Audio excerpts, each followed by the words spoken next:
Why don't we go now to Parliament, where the NDC minority is alleging that government is planning to spend a colossal 35 million US dollars, translating to about 250 million Ghana cedis, on relocating the Ameri power plant to Kumasi. The 250 megawatt power production plant was brought into the country at the peak of the energy crisis under former President John Mahama and has since become the property of the Ghanaian government. The Energy Ministry announced plans of relocating the plant to the Ashanti regional capital last year. But speaking to the press in Parliament, ranking member on the Energy Committee, John Jinapo, said the planned expenditure is alarming and government must put it on hold immediately.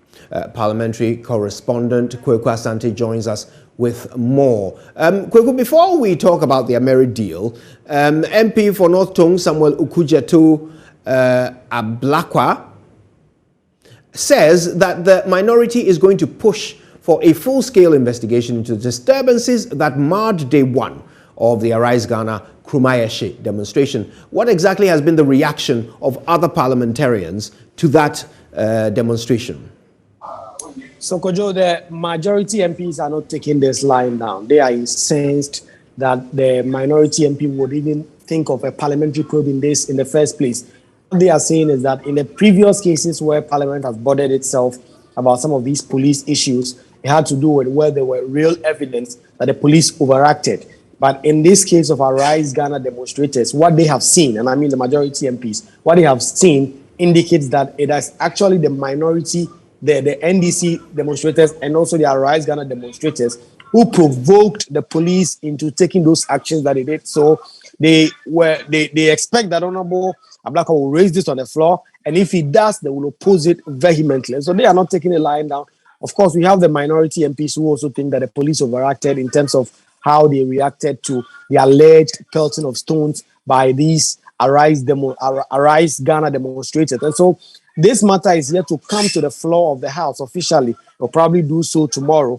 But when it does, we are preparing ourselves for a showdown as both sides ready to support their respective positions. But Kojo, let me also state that MPs may also be preparing themselves to receive the demonstrators. Although officially the itinerary that have been provided by the demonstrators does not so far include Parliament, what we understand is that the protesters may be heading here to Parliament. And if you look around Parliament, their security has been tripled, beefed up. The main entrance of Parliament, that is just opposite the conference center, has now been locked with heavy police presence, police in their armored vehicles and their water cannons, just at the other side of Parliamentary Gate, just around the office of the Special Prosecutor, has also seen some increase in police presence. And so Parliament is preparing itself in case these protesters come here to register their displeasure about what is going on in the country. And so Parliament is readying itself.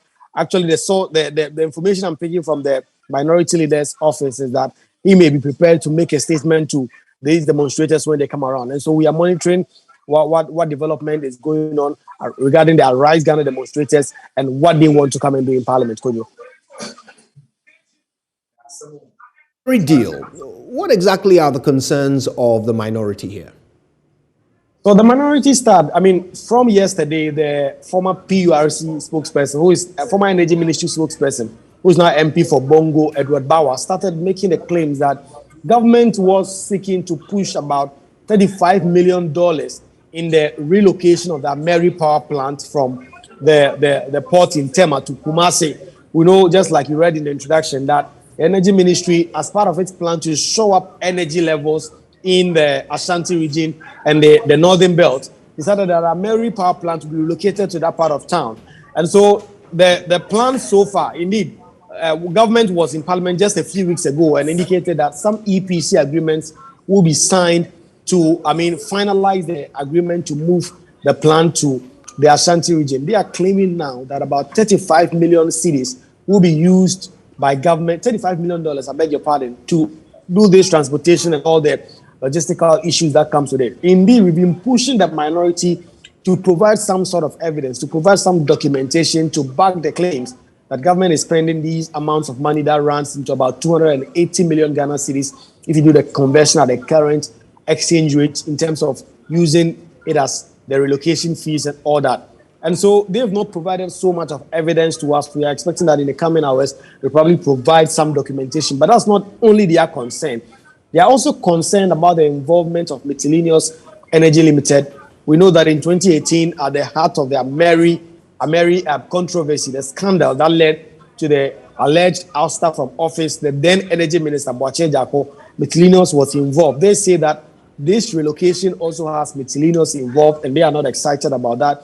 And they're going to use every parliamentary procedure available to them to ensure that government fully accounts for this and also do not use Miscellaneous. They make this allegation that there are government figures who want to benefit from this deal, and that is why they are including Miscellaneous. These are the challenges, these are the allegations they are making in Parliament.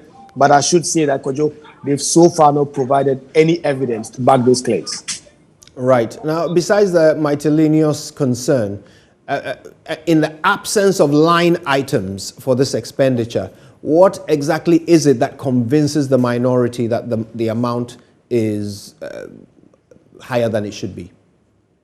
Indeed, they've not also explained what they think that the amount should be. For instance, if you say $35 million is on the higher side, what is the lower side? They've not provided that. We've been pressed in the parliamentary press, have been asking questions from the ranking member on the Energy Committee, John Jinapo, who is here to provide those details. So if you say $35 million is on the higher side, what amount do you think is on the lower side? We are expecting that he provide some answers to that. But also, we do not have any document that shows that government is doing this. I've also been running my own checks with the Energy Ministry. They are yet to get back to me whether or not this is confirmed. But this is something that the minority is running with. The whole NDC members on the Energy Committee think that this is a very serious issue that they are going to take very, very important actions on.